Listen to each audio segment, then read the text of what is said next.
कर्नाटक में जीत से कांग्रेस नेता बेहद खुश हैं। इस जीत को वो 24 के चुनाव से जोड़कर देख रहे हैं। कर्नाटक जीतकर उन्हें यह लग रहा है कि वो 24 में भी मोदी को मात दे देंगे। लेकिन क्या वाकई राह इतनी आसान है?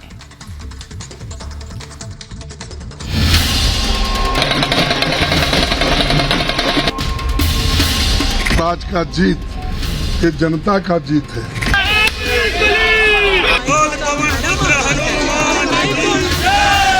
जो हमारे सब नेताओं ने कर्नाटक में काम किया, उनको बधाई और धन्यवाद देता हूं।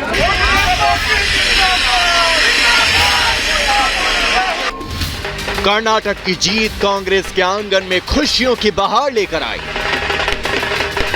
इस प्रचंड जीत से कांग्रेस नेताओं के मुरझाए चेहरे खिल उठे। जोश और उत्साह से लबरेज कांग्रेस नेताओं ने जश्न मनाया और कर्नाटक की जीत को मोदी की हार से जोड़कर देखने लगे।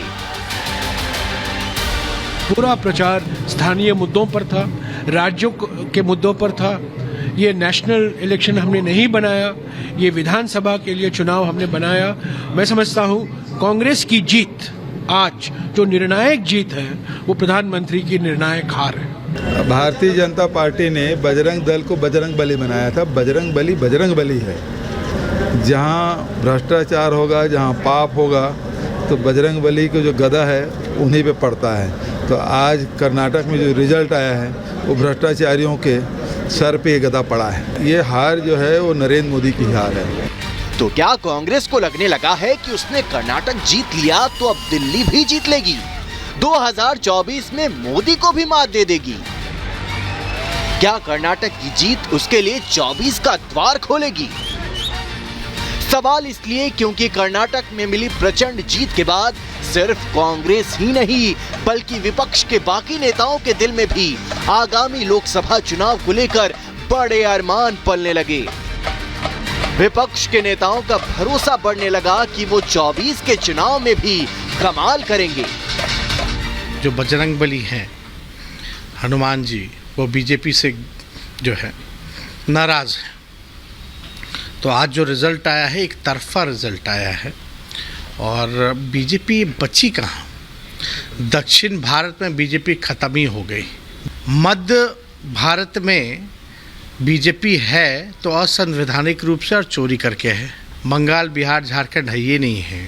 कर्नाटक के अवाम को मुबारक करता हूँ कि उन्होंने नफरत की सियासत को ठुकरा दिया और मोहब्बत की सियासत को अपनाया है।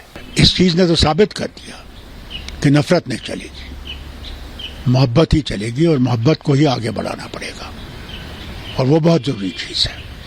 अभी बीजेपी को जीतने के लिए हिंदुस्तान में 1-2 जाएगा छोड़ के सब जाएगा बीजेपी का पास से वापस चला गया।